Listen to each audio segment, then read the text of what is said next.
Hello, welcome to another video. Today we're going to be looking at Constructivism.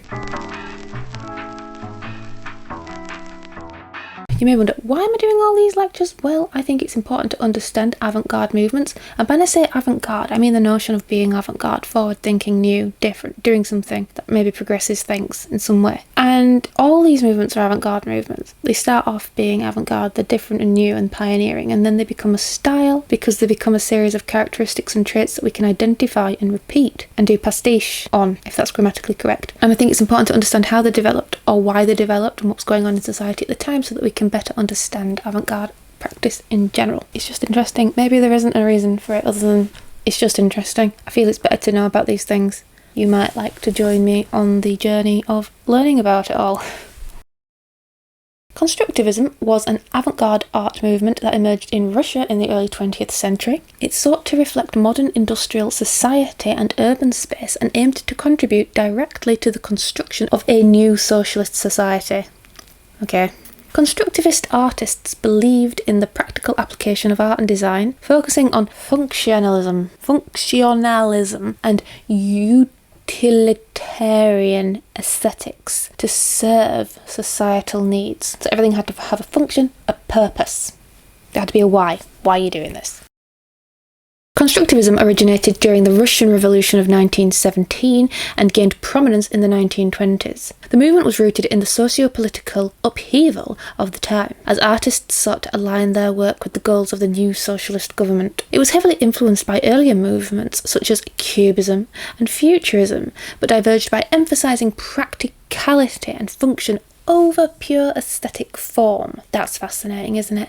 Because it reminds me, well, it makes me think about Marcel Duchamp's Ready-Mades, where he took something functional and practical and turned it into art without a purpose. Here you've got art being made with a function, so it's like the opposite. That's interesting. I don't know why, but it's interesting. Functionalism. Constructivist art prioritised utility and functionality.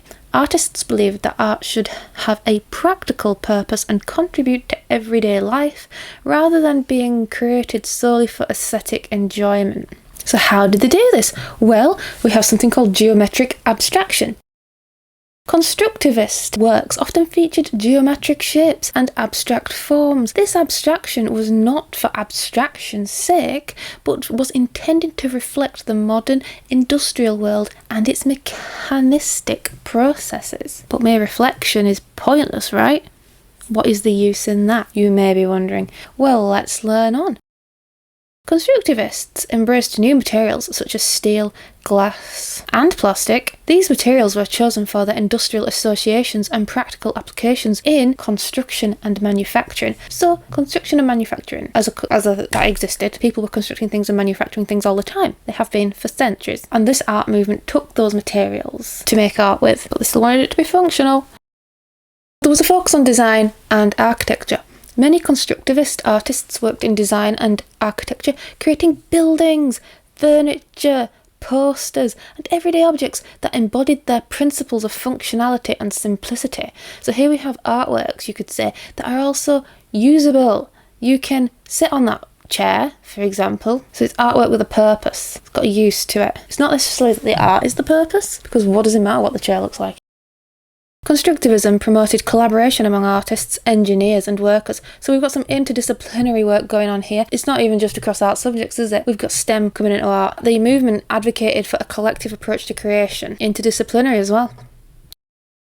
Constructivist art was deeply intertwined with political and social ideologies. Artists aimed to support the goals of the socialist state, using their work to educate and inspire the masses. So it's not art for art's sake, there's a message behind it. And let's look at how they may have inspired the masses with their work by looking at some notable figures in this area. We have Vladimir Tatlin, a central figure in Constructivism. Tatlin is best known for his proposed monument, Tatlin's Tower, the monument to the Third International. We're getting political now. The design embodied the movement's ideals of utilitarianism, modern materials, and revolutionary spirit. People were always wanting to revolt. People potentially still do. Anyway, Alexander Rodchenko. An influential artist and designer, Rodchenko worked across various media, including photography, graphic design, and painting. His work often incorporated geometric abstraction and were used in propaganda and advertising. So again, even though it's abstractly geometric, it is used in advertising and propaganda, so there is its purpose or function. You may question whether it's a functional purpose, if such a thing exists, or a purposeful function, but there we go. That's what it ended up doing for society. We also have L. Lissitzky. Lissitzky was a pivotal figure in both Constructivism and the related movement of Suprematism. His design work, including the iconic poster Beat the Whites with the Red Wedge, exemplifies the integration of art and political messaging. Oh, what is this piece about? I need to look this up. Let's have a look at what Tate says about this piece, about L. Lissitzky.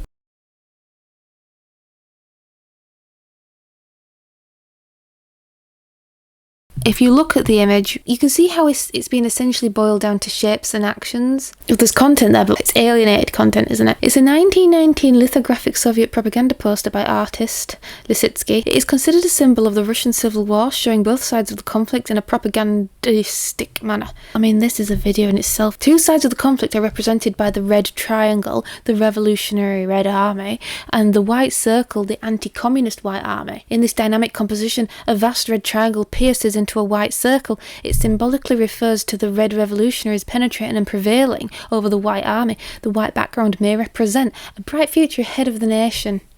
That's a little bit about that piece. We also have Lyubov Popova, a versatile artist. Popova worked in painting, set design and textile design. Her abstract compositions and constructivist designs contributed to the movement's development. Okay, because she was just continuing with key characteristics and traits.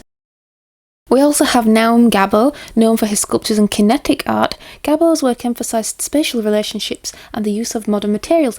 His constructivist realist manifesto, co-written with his brother Antoine Pevsner, articulated key principles of the movement. They all have a manifesto, don't they? All these movements have a manifesto. That seems to be a key trait in avant-gardeness. Is there a new complexity manifesto? I don't know. Right, let's have a look at the legacy and impact. Constructivism had a profound and lasting impact on modern art, architecture and design. Its emphasis on functionalism and the integration of art into everyday life influenced the Bauhaus movement in Germany and later developments in modernist architecture and industrial design. Bauhaus, I know about that. I know of something, but that's something we could look at as well. The movement's legacy can be seen in various fields, from graphic design and typography to urban planning and product design. Constructivist principles of simplicity, geometric abstraction and the use of modern materials continue to resonate in contemporary design practices. Well, yes, I can see all that. There is a difference between classical architecture and modern architecture, and brutalist architecture, for instance, and architecture, we can talk about architecture. The political context in which constructivism thrived eventually led to its decline. By the late 1920s and early 1930s, the Soviet government began to favour socialist realism as the official art style. That's another thing we can look at, which led to the suppression of avant garde movements, including constructivism. In conclusion, Constructivism was a revolutionary movement that sought to redefine the role of art in society by emphasising functionality, modern materials and collective creation, so interdisciplinary practice. Constructivists aimed to contribute to the construction of a new social order. Whew, that sounds hefty. They aimed to contribute because, yes, it was used in propaganda and such, and different furniture and all that, so yeah, they were changing society, maybe with the aim of a new social order. The weird phraseology, that though. Their innovative approaches and integration of art and industry have left a lasting mark on the history of modern art and design. So while we have now the development of industry, art is now becoming combined with it, and then combining with the politics, and it's being used as such. It's not like an art for art's sake thing.